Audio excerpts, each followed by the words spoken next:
आम्ही युतीबाबत सकारात्मक आहोत. वरिष्ठ पातळीवर या संदर्भात निर्णय घेतला जाईल. प्रदेश स्तरावर जो निर्णय होईल तो अंतिम असेल असं मत ठाणे भाजप निवडणूक प्रभारी निरंजन डावखरे यांनी व्यक्त केले. सोमवारी भाजप कोर कमिटीची बैठक भाजपच्या ठाणे जिल्हा विभागीय मुख्यालयात पार पडली. त्यावेळी डावखरे यांनी ठाण्यातील शिवसेना भाजप युतीबाबत महत्त्वपूर्ण माहिती दिली. भाजप कोर कमिटीच्या बैठकीत ठाण्याच्या प्रत्येक प्रभागांमधील इच्छुक उमेदवारांमधील 2 ते 3 नावं निश्चित करण्यात आली आहेत. या उमेदवारांची नावं 2 दिवसात प्रदेश पातळीवर वरिष्ठांना कळवण्यात येतील अशी माहिती डावखरे यांनी पत्रकारांशी बोलताना दिली आहे. शिवसेनेच्या शिष्टमंडळासोबत आमची अतिशय सकारात्मक चर्चा सुरू आहे. त्यांच्या प्रस्तावावर दोन्ही बाजूंनी देखील चर्चा झाली आहे.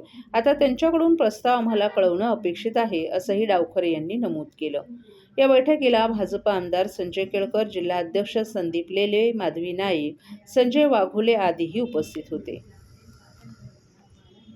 आम्हाला प्रत्येक ठिकाणी आपले जे इच्छुक उमेदवार आहेत आणि जे स्ट्रॉंग कंटेंडर्स आहेत यांची 2-2, 3-3 नावं ही आम्हाला प्रदेशाला सूचित करायची आहे. त्या दृष्टिकोनाने आजची ही बैठक पार पडली आणि त्याच्यामुळे त्या पद्धतीने उमेदवार कुठले कुठले इच्छुक आहेत याच्या संदर्भातलं प्रदेशाला या उद्या परवापर्यंत सूचित केलं जाईल.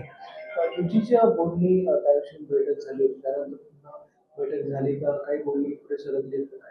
नाही, आमची युती संदर्भात शिवसेनेचं जे डेलिगेशन आलं होतं त्यांच्याबरोबर अतिशय सकारात्मक चर्चा झालेली आहे आणि त्याच्यामुळे त्यांच्याकडनं आता कारण त्यांचा जो प्रस्ताव होता त्यांनी त्याच्यानंतर आम्ही आमचा प्रस्ताव दिला आणि याच्यामध्ये दोन्ही बाजूंनी चर्चाही झाल्या.